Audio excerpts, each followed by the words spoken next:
Македонија треба да ги исполни преземените обврски за уставните измени. Европската унија треба да ја гарантира нејзината европска иднина.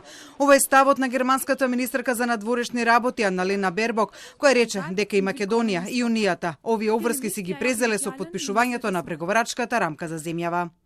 Ние имаме преговарачка рамка на ЕУ, не преговарачка рамка помеѓу една ЕУ земја членка и Северна Македонија, туку имаме преговарачка рамка на ЕУ. Големите земји, значи тие со својот збор, тие стојат зад оваа преговарачка рамка и затоа и сега можеме и од сопствен интерес не може да се случи да се каже да тоа нема да се спроведе. И ние ќе останеме на нашиот збор оваа преговарачка рамка така заедно да биде спроведена.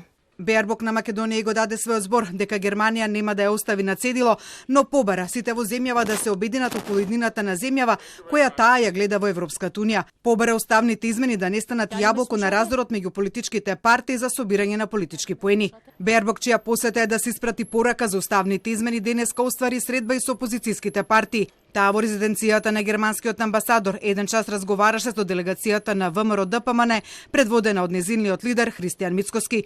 Мицкоски по средбата замина без да даде изјава, но Бербок пред средбата пак испрати порака дека очекува уставните измени да се случат до декември. Сега кога станува збор за спроведување на договореното и кога навистина мора да се промени уставот, тогаш можам само да ве охрабрам не само како представник на владата, туку со сите демократски партии, до сите учесници им се обраќам, искористете ги сите расположиви средства за протестот да може да продолжи тоа во следните месеци.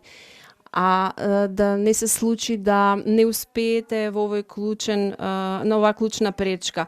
Македонскиот шеф на дипломатијата Бујар Османи пак од своја страна нагласи дека земјава презела обврски кои мора да ги испорача и преговорите со Европската унија да продолжат.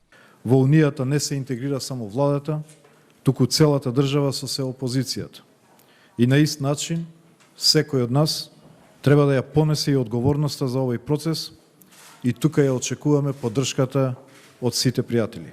Османи е настав дека доколку Македонија не ги спроведе уставните измени до ноември, преговорите за земјава ќе запрат.